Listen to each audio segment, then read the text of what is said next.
Baltimore in turmoil, violent rioting and accusations of systematic brutality by the police. It all started after a young black man died in police custody.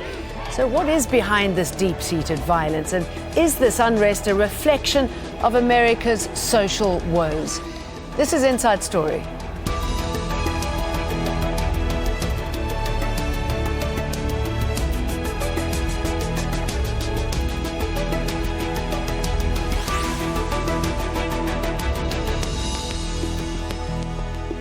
Hello and welcome to the programme. I'm Jane Dutton. It was seen as just another case of police brutality, cases that have become all too common in the United States.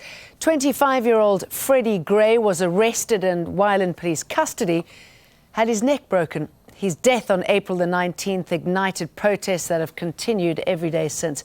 But on Monday, some of those protesters turned violent. Rioting and looting followed, and a state of emergency was declared.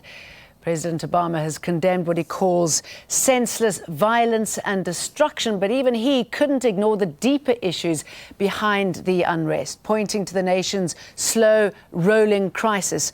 We'll discuss what he meant in a moment, but first, Gabriel Elizondo helps set things up from Baltimore. Police used pepper balls and smoke canisters to break up a couple hundred people who defied the citywide mandatory curfew. But despite the very brief scene like this that passed quickly, the majority heeded police warnings to stay home, and rioting that was seen on Monday was not repeated. The streets of Baltimore are calm. Earlier in the day, the sounds of gospel on the streets. It's multi-systemic failure going on here. Like, you have law enforcement officials that are failing, you have a health system that is failing, you have an educational system that is failing. In Baltimore, opportunity and hope don't often knock on the door of many African Americans, who make up 60% of the population. Jobs are scarce, black unemployment is nearly double that of whites, and the riots doing nothing to help the economic situation. This is one of the poorest neighborhoods in Baltimore, a neighborhood that needs economic development now more than anything. But right now, as you can see, businesses are closed and locked. And on the other side of the street, the riot police are out in force, and even the National Guard has militarized the streets. Residents here say while this police presence might help keep the peace, it's not necessarily the help they say they need. What they do need, they say, jobs, opportunity, and hope. It's a familiar call heard before after recent police killings of black men, from 18-year-old Michael Brown in Ferguson, Missouri, to the shooting of 12-year-old Tamir Rice in Cleveland, and other recent cases. Now, even the president says Americans have to pay attention. It's just it would require everybody saying this is important, this is significant. And that we don't just pay attention to these communities when a CVS burns. In Baltimore, community leaders like Reverend Christopher Brown are now focusing on solutions they say will only come from inside their community. We need to open schools back up. We need to stop shutting down schools. We need to open up after-school programs. We need to open up resources in the community to empower our people. But back on the streets, they're taking no chances and boarding up windows. Around the corner, they continue to sing in a city where everybody knows what's broken, and now they're just looking to fix it. Gabriel Elizondo, Al Jazeera, Baltimore. Let's talk about this more with our guests from New York. Jamila Lemieux, senior editor for Ebony.com. Jamila is a leading voice on race and gender issues in America. From Baltimore, Hubert Williams, former deputy special advisor to the police commission in Los Angeles. Hubert was involved in studying the police response during the Rodney King case. And joining us on Skype from New York, Kevin Powell, public speaker and activist. Kevin is author of several books, including his latest, Barack Obama, Ronald Reagan and the Ghost of Dr. King, blogs and essays. A very warm welcome to you all. So the curfew in Baltimore is working. Sometimes it's given everybody time to reflect. Hubert Williams, what went wrong there?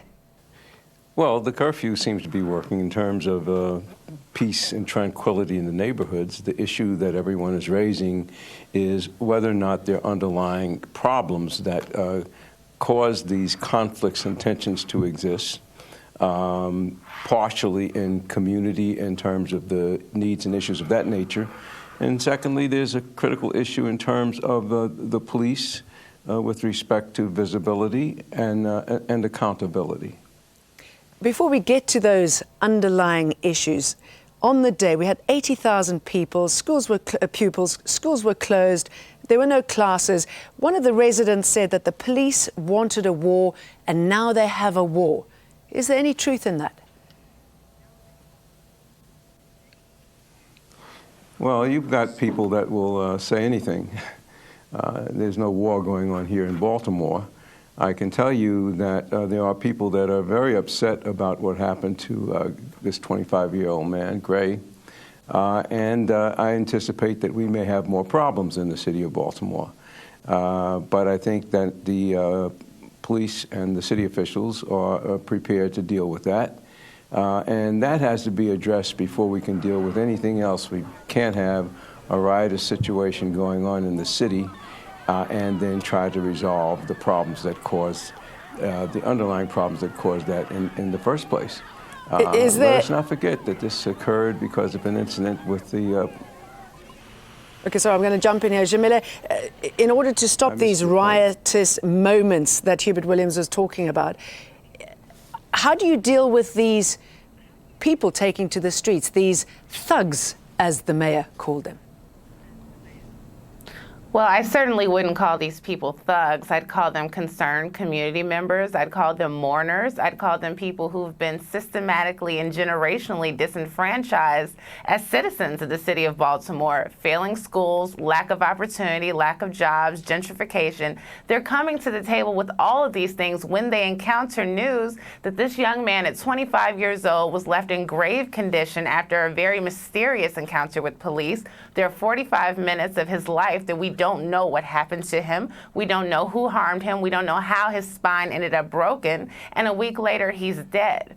So how do we get these people out of the street? There needs to be accountability. There needs to be charges brought against these officers. And we need to know that this will not continue to happen over and over again. But before we can even mourn the death of Freddie Gray, we're hearing of a young pizza delivery driver who was shot in Philadelphia, unarmed, not committing any sort of crime. We're learning of non-indictments across the country. This is happening over and over again. The only thing that will stop the uprising in the streets will be an end to police brutality and accountability for officers that abuse their badge, period. Do you think this forces people to destroy their own communities because they can't get out, because they feel that the system is rigged against them, that they are viewed merely as thugs? The system is rigged against them, and they are viewed as thugs. Even the mayor of the city, who has been outspoken about police brutality and has said that she wants to see greater accountability for police officers who abuse the power that they're given by the city and the state, referred to people as thugs. That was terribly triggering language. This comes 2 or 3 days after the president of the police union referred to the then very peaceful protesters as a quote-unquote lynch mob, which is one of the most loaded, racially charged phrases that you can use to describe a largely black group of people.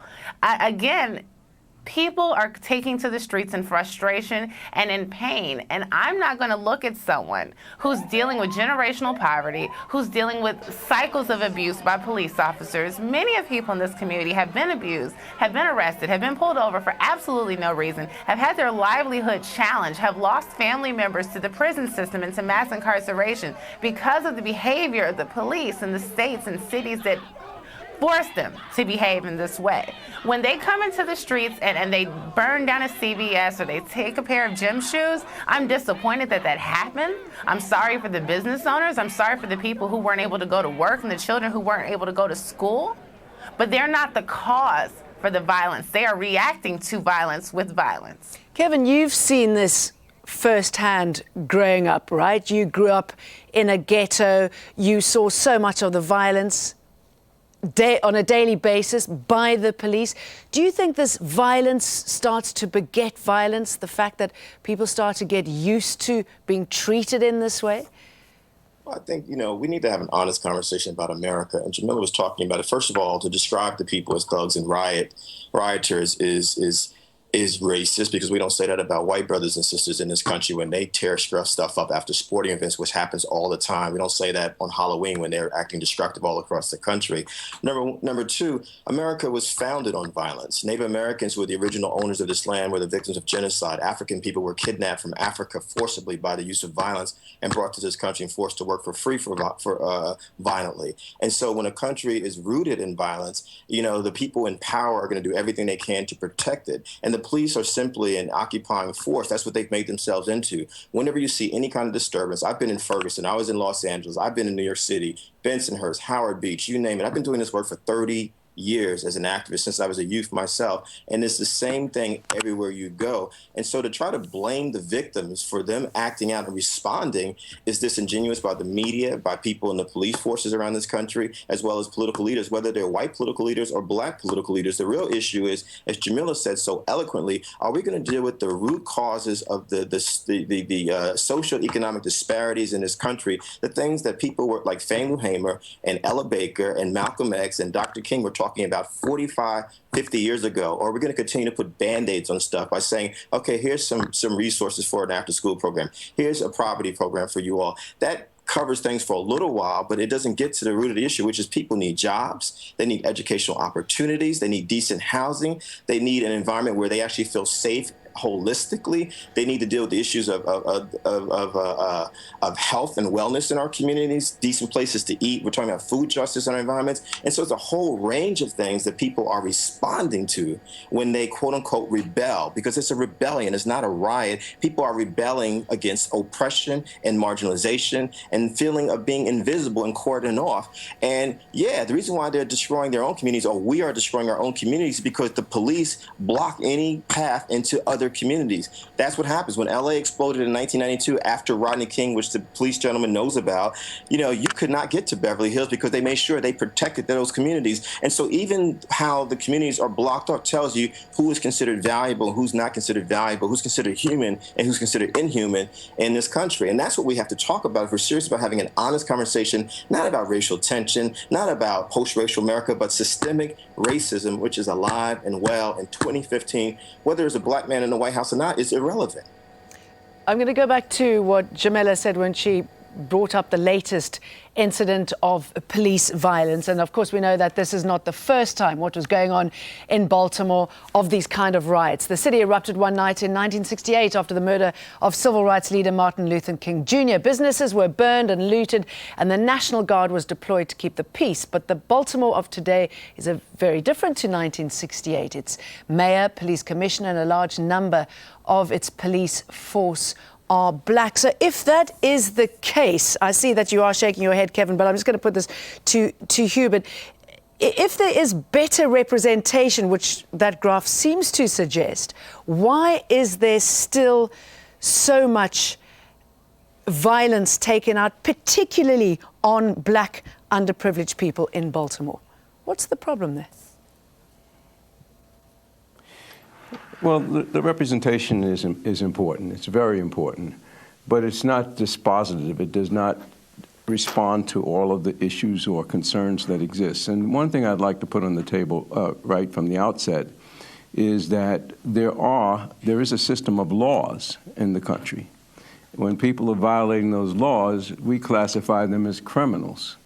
We don't classify them predicated on the basis of their class or the privileges that they've been denied. There are some people that were engaged in the civil disorder, and a great majority of people in Baltimore were not engaged in that. So if you're going to have a conversation, which one of the gentlemen has placed on the table, then you need to have some way to define and describe things that is going to be uniform amongst everybody. And every police officer in the country will say, if someone is violating the law, they are a law violator. So the fact that we've been able to elevate in people of color, African Americans, to important positions in our society does not mean that these issues and problems have dissipated, because many of them are struggling to deal with the same kinds of issues. Now, I mentioned before, there are two basic issues that I see. One is transparency, and the other one is accountability. Back in '68, when Baltimore had its civil disorder, rebellion, riot, whatever you want to call it, there were 3 people that got killed, about 700 houses that properties got burned down.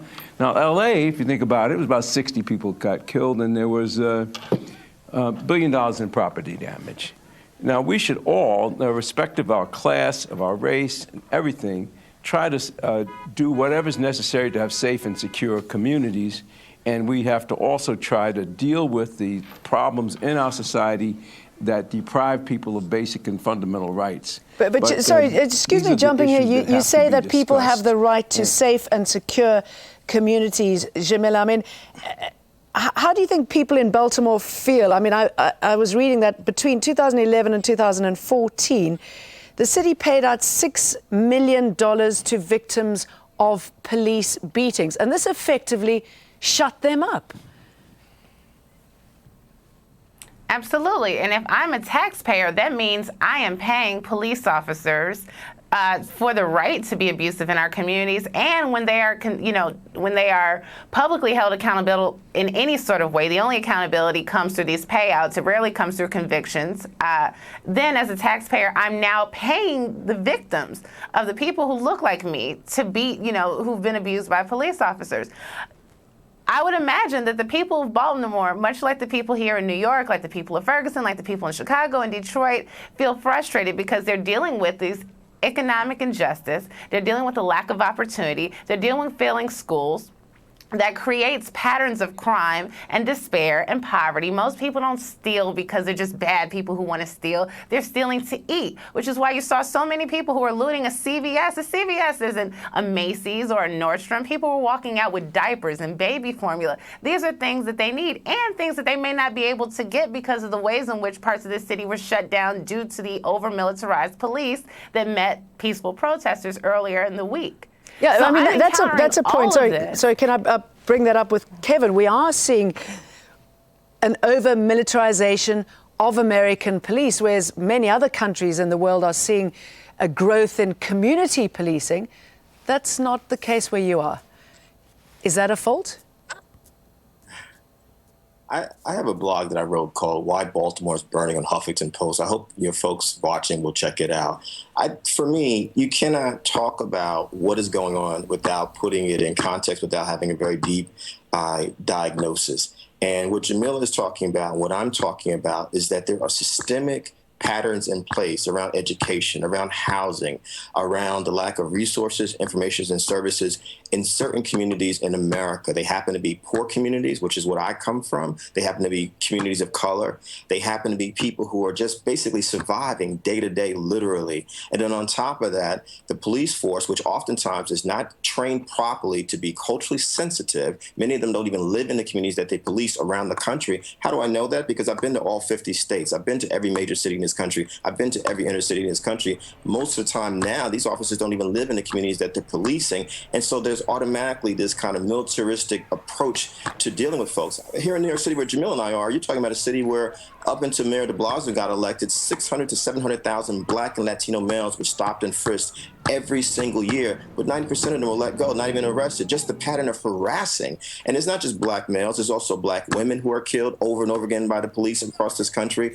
And what we're saying, we believe in peace, we believe in love, we believe in nonviolence, but because we're also students of history, because we care about our communities, we're saying this looks very familiar to about 100 years ago, where it was routine to see people hanging from trees who looked like us. And this is unacceptable, and people are going to respond. And if there's not real serious responses to it, which is what we're calling for, let's sit down and really talk about what can be brought into these communities to actually empower people, then the people are going to act out of frustration. And since you brought up Dr. King, he himself said that a riot is the language of the unheard. A riot, a rebellion, an uprising is a plea for help, for support, for someone to pay attention to what is happening to us who are at the very bottom of the society. And to dismiss that is to dismiss the humanity of all these people. Okay, so you've all raised the issues, Jamila. Who's going to provide this? Should Barack Obama have done more to provide this? I mean, who's out there who's going to step in and make this happen, make the changes happen? You know, that's a question that I can't necessarily answer. I think that the president has been very heavy-handed in his criticism of protesters dating back to Ferguson, and even some of the commentary he made around the death of Trayvon Martin in Florida in 2012. And I think that what he represents in a lot of ways, because I don't want to assign to him things that he's not able to do, right, as the president of the United States. But as a cultural leader, as one of the most influential people in the world, for him to look Americans in the eye, to look at the global community and say, we have a problem with the ways in which African Americans are over-policed in this country, and we need to make every agency, every state, every local and national government resource available to fix that, because we're going to continue to see death.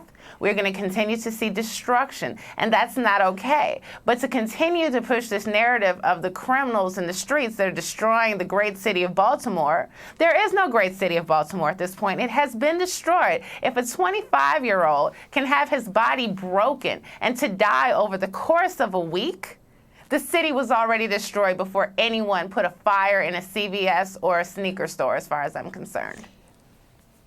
As we've seen in recent months, the Freddie Gray's death is not an isolated incident. In July of last year, a policeman killed Eric Garner in New York by putting him in a chokehold. He'd been arrested for selling untaxed cigarettes. A month later, 18-year-old Michael Brown was shot to death by police in Ferguson, sparking weeks of protest there. And earlier this month, a policeman shot Walter Scott multiple times in the back as he ran away from a traffic stop. Hubert, I mean, those are just a few of many, and I'm hearing that at least one person gets shot a day in America. When you've got something like 300 million guns in circulation in the country, how is this ever going to change? Well, you know, things have changed. Evolution has occurred. Things that existed that were bad before do not exist to the same degree now. You know, I take issue with anyone that says Baltimore is a destroyed city. The people in Baltimore would not agree that it's a destroyed city. Many of us live here, and many of us enjoy living in Baltimore. The problem when you look at this issue in city after city across the country, and then you try... wait a minute. Can I finish my sentence? And then you can raise your questions, okay? When you look at... I just want to say this to you, that you've got to deal with the legal issues, for example, the Constitution of the United States that defines the police powers and who has the police powers. And when you start saying the president should do this and the president should do that, I say look at the 10th Amendment to the Constitution of the United States. The president doesn't have the power to do that. And the problem with so many of these things that are being put on the table is that they're coming up. Yeah, and I'm coming back at you for making a statement of that nature, because I think it's completely wrong. Kevin, you want to say something? Let it go and... May I please respond to that? Okay, Jamila. First of all, what I said was that I want the president as a cultural influencer, as somebody who can speak to governments, local governments, who have the ability to check police power and say that there's a problem. Now, I'm not saying that Baltimore is not a great city and that the people who live there aren't great and that they don't enjoy living there. There is a problem. Something is broken across this country. It is not fair that you are a citizen of Baltimore and you can expect that a 25-year-old young man, somebody whose promise we will never know, can have his life taken for him because he looked at a police officer the quote-unquote wrong way and he ran. So this is not an affront, this is not an insult to the people of Baltimore who make it great. This is about a broken system. And these broken systems across the country have led us as Americans to be broken. And we Baltimore deserves more, just as we deserve more in New York, just as Ferguson deserves more. And I wish we had more time to talk about this hot topic from New York, though. Jamila Lemieux, from Baltimore, Hubert Williams. And from New York, Kevin Powell. Thank you very much, all three of you, for talking to us on Inside Story. And thank you for joining us on this edition of Inside Story. We'd love to hear your thoughts. You can get in touch with us on our program page at aljazeera.com. Post your comments at facebook.com/AJ Inside Story, or tweet us. Go to @AJ Inside Story or @Jane Dutton. For me and the rest of the team, goodbye. Thanks for watching.